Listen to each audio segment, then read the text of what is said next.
Thanks to Shopify for sponsoring this video and supporting my channel.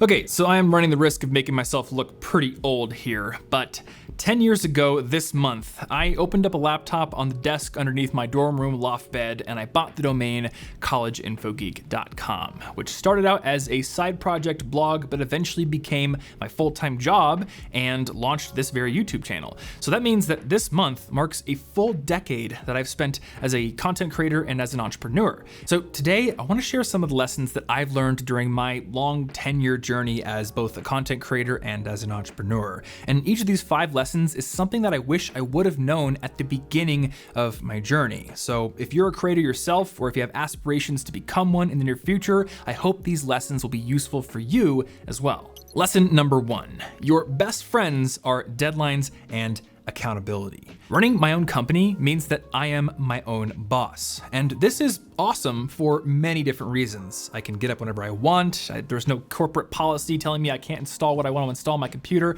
but it also comes with certain downsides. When I started working for myself, I lost all the structure that I took for granted in school and in the jobs that I'd held. The deadlines and the oversight and the bosses that came built into both the school system and into work created pressure that forced me to get my work done on time.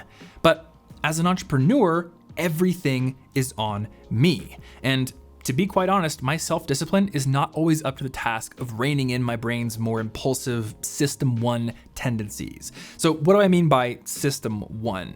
Well, this is a term from Daniel Kahneman's book, Thinking Fast and Slow, which introduces 2 different systems within the brain, System 1 and System 2. System 1 is the largely subconscious system. It does all the fast, reactive thinking. When you have an involuntary reaction to a bee buzzing near your ear, which is one of the things I hate most in this world, or when you instinctively reach for your phone to check a notification when it comes in, that is System 1 at work. And by contrast, System 2 is the slow system, the one that handles thinking that is voluntary and effortful. So when you work to solve a tough math problem, or you play through a difficult piece on the guitar, or you try to resist checking that notification on your phone, you're utilizing System 2. And it's worth noting that System 2 is very much the self-discipline system. In fact, when we're talking about self-management, we can think of System 1 as the horse and System 2 as the rider. The latter has some limited ability to control the former, but System 1 is still a 1,200-pound horse. And the deadlines and the authority figures that come with schools and companies are examples of external controls that lend System 2 a helping hand in guiding and controlling System 1.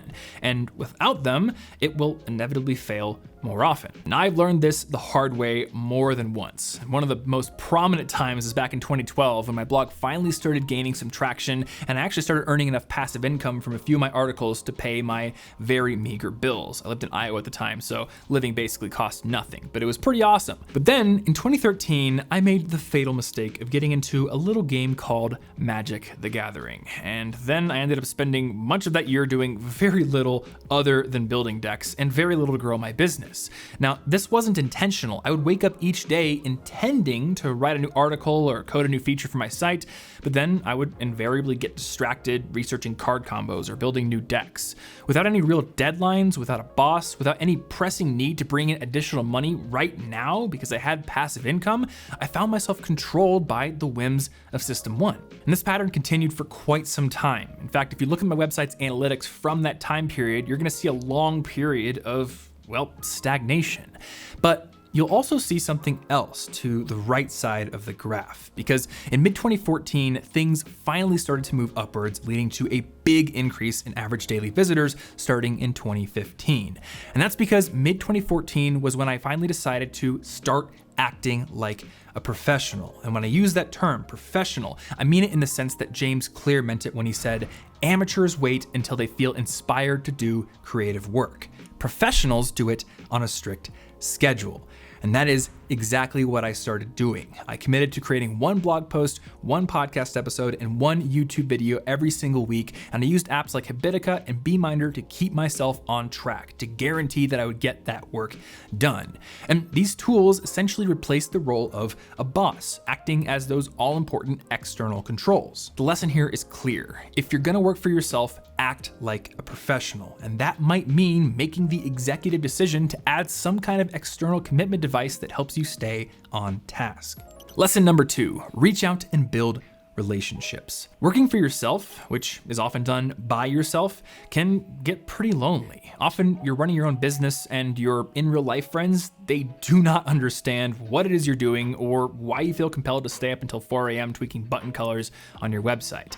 I know this was absolutely the case for me. I had a great group of friends when I started my business, but all of them were still in college at the time, and they really didn't understand what I was doing or why I was so passionate about it. And this is just one of the reasons why the relationships I've built with other entrepreneurs and other content creators have been so valuable to me. When I started out, I didn't have anyone to talk to about SEO or web design or habit trackers or small, tiny details in typography or any of the other nerdy stuff that I was into. Mostly, my friends just liked to make fun of me for spending all my free time blogging instead of playing video games with them. But once I started reaching out to my contemporaries, that all changed. I was still isolated geographically, but I started to gain a network of friends on the internet who shared my passions, who understood what I was doing because they were doing it themselves. And not only did we share a lot of common ground, but we were also often able to help each other. We could give each other feedback, promote each other's stuff. And my only regrets related to this are that I didn't start sooner. I kind of wish I would have started right when I started my blog. And secondly, that I continually, even to this day, sometimes given to my fear that reaching out to somebody who I admire would bother them. And I want to talk about that second regret here for a second, as it's something that, again, I even deal with now as somebody with nearly 2 million subscribers on YouTube. I will often start following somebody whose work I really admire, and I want to reach out, I want to be friends with them, I want to potentially work with them, but I'll hesitate because I feel like I'm not impressive enough yet. I feel like I need to get to a certain follower count, or I need to write more articles or make more videos about a certain topic so I can be legit in their field. I can be worth their time. And I will be honest, there is a certain element of truth to this fear, because when you want to connect with somebody, especially somebody who has a large following, who has a lot of respect in their field, you have to be aware of the fact that many other people are also trying to connect with that person as well. For just one example, can you imagine how many people are trying to get Gary Vaynerchuk's attention each and every day? So naturally, if there's something that makes you stand out, then that person you're trying to reach out to may be more likely to take an interest when you do so. And this is simply how the human mind works. We are wired to pick out interesting or threatening things in a noisy, complex environment. And this means that there is, in fact, some amount of merit to the idea that you should be ready before reaching out to someone you admire. But that's only true if you're making a pitch. See, when you pitch something, you are creating a transactional interaction. You want something from them and you're offering them something in return. And this isn't a bad thing. Much of the world runs on transactional interactions. But you can't pretend that a pitch isn't a pitch. And when you're making a pitch, you want to make sure that whatever it is you're offering is going to interest the other party. In these instances, it may be worth waiting to reach out until you're ready, whatever that means. And you're going to have to define what that means for yourself.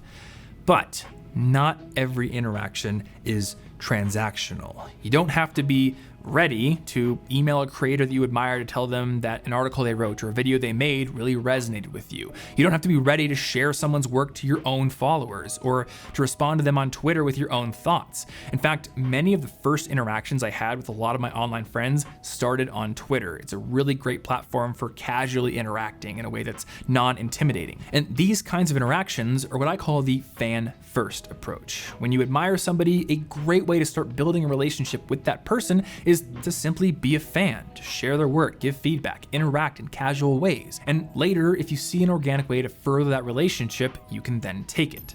Lesson number 3, know the taxes that you have to pay as an entrepreneur. All right, let me tell you a story. I had a rude awakening during the 2013 holiday season. I was visiting my girlfriend, now fiance, but then girlfriend's house for Christmas, and I was talking with her uncle who was a financial advisor. And somehow we got on the topic of taxes. I'm not sure how. It should be Christmas. I don't know why we're talking about taxes, but I do remember myself saying something along these lines. Being an entrepreneur is great. It is awesome that I only have to pay self-employment tax because it's actually lower than regular income tax. And if you know anything about taxes, you probably winced a little bit just now because, well, that is not how self-employment tax works. Self-employment tax is something you have to pay on top of regular income tax. And when her uncle helpfully informed me about that fact, my stomach dropped. Probably my heart as well. A lot of my internal organs probably just like dropped a foot.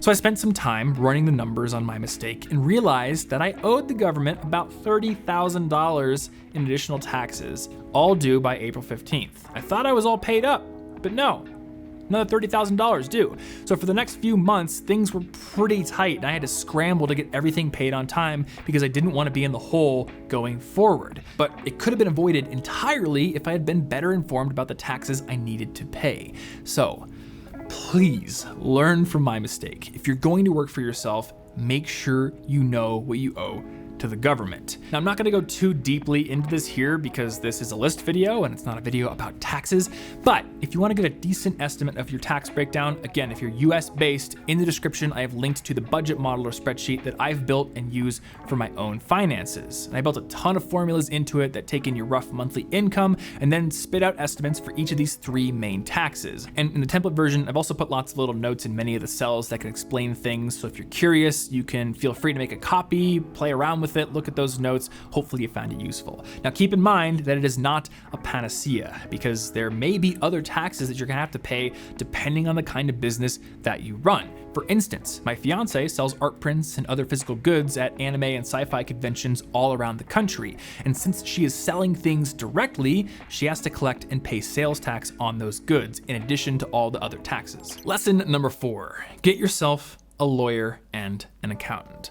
Look, even if you are a solopreneur traveling the dusty roads of the internet with nothing but a sun-faded Stetson and a Adobe Suite subscription, this joke seemed funnier when I wrote it.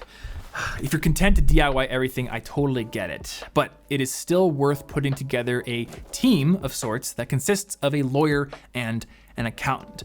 Now, it is possible to get by without either of these, especially when you're just starting out. Sites like LegalZoom can help you do things like setting up an LLC, and tools like TurboTax can help you to figure out your taxes, even if you're self-employed. They work pretty well. It is also possible to build a table with nothing but a screwdriver instead of a power drill, but that doesn't mean you should actually do it. There is a lot of value in using certain tools or getting certain kinds of help to accelerate things. So even if you wait years to delegate other work, like I did, I highly recommend building a good relationship with a lawyer and an accountant early on. Don't be like me, because I didn't do this for my first few years as an entrepreneur, and there was a pretty stupid reason why. See, I was afraid that hiring these people was going to be prohibitively expensive, so I just never really reached out to either.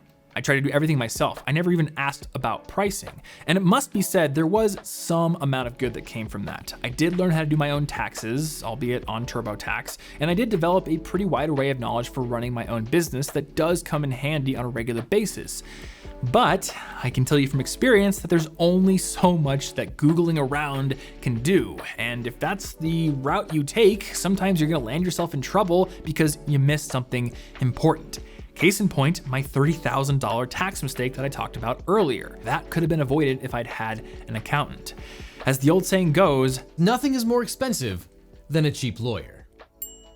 And the same thing goes for accountants. And make no mistake, when you convince yourself you can handle everything with nothing but Google foo, you are hiring a very cheap accountant and a very cheap lawyer. So start building your team. It is a very worthwhile investment if you're gonna run your own business. And if you don't know where to start, a great way to get accountant and lawyer recommendations is to simply ask your local entrepreneur community. Back in Des Moines, where I used to live, there was one co-working place where many of the city's entrepreneurs worked. So I asked around there and I got a great lawyer recommendation who really helped me out. And my accountant actually came recommended by my fiance's uncle, who was the one who pointed out my $30,000 tax mistake. So I guess I owe him twice.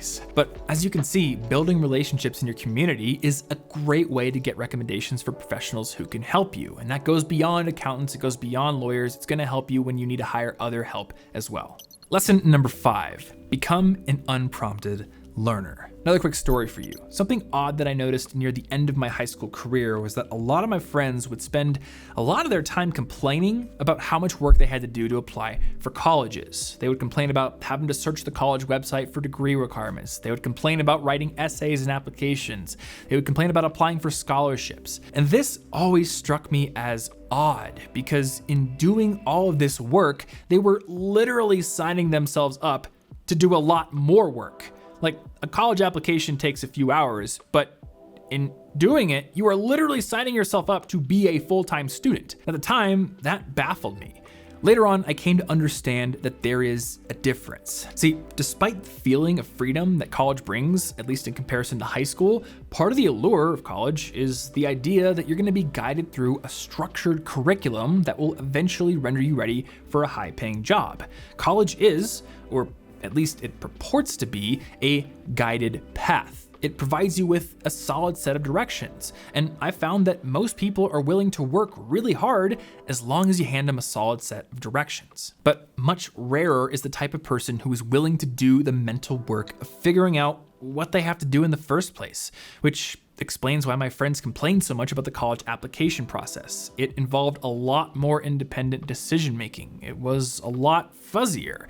But that is exactly the kind of person that you have to be if you're gonna work for yourself. You have to be willing to spend a bunch of hours Googling questions like, do I need an LLC? What taxes do I have to pay as an entrepreneur? Do I need a business license? And probably hundreds or thousands of others. In short, you have to become an unprompted learner. The kind of person who not only relishes solving tough problems, but who is willing to go out and figure out what problems they have to solve in the first place. Being your own boss means being the one who builds literally every single guiding structure that employees in normal jobs rely on and take for granted. And this kind of relates back to my tip about getting a lawyer and an accountant. Don't be like me. Don't just assume they're too expensive and then never ask anyone what they charge. Ask around, get quotes. You can always say no to a pitch if it's too expensive.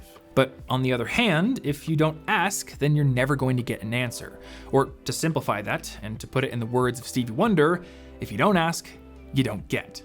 Now, if you're ready to start building a business of your own, and if you have something to sell, then one of the first things you're gonna need, other than, again, making 100% sure you know what taxes you have to pay, please make sure you do that, but another thing you need is an online store, and that is exactly what Shopify provides. Shopify makes it incredibly easy to set up a great looking online store without needing any coding skills. And if you'd like to see an example, well, you've probably seen me wearing this shirt or drinking coffee from this mug in past videos. And I actually use Shopify to run the online merch store where I sell both of them. And they also make it super easy to manage and market your business with a dashboard that shows you your customers, your inventory and your sales data, email marketing and SEO tools, and a great payments platform. In fact, one of the reasons that I really love using Shopify in particular for my store is that people who have bought from other Shopify stores in the past can choose to automatically fill in their details when they're checking out, which reduces friction for them and helps to boost sales for me. Plus, the team at Shopify also has 24/7 support, which is one of the reasons why over 1 million business owners trust them with their stores.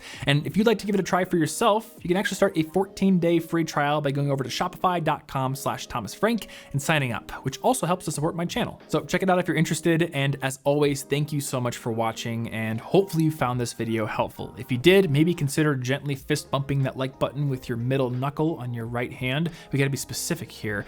And I'm actually curious, I really wanted to make this video because, again, you only have a 10-year anniversary of starting your business once, but I enjoy talking about content creation. I enjoy talking about entrepreneurship. I love getting nerdy about this kind of stuff. So if this is something that you like, I would love to hear from you down in the comments below. And if you have any specific questions that you want answered, let me know and I'll see if I can make content on those questions. If you haven't subscribed yet, you can subscribe right there to get new videos when they come out. And I also wrote an article version of this video, which is actually a lot longer and more detailed. So if you want to check that out, I have it up on my website and a link to it right over there. Beyond that, there's a couple of other videos floating around on the screen here. Well, they're probably not floating, but I can float and make it look like they're kind of floating in relative, I don't know.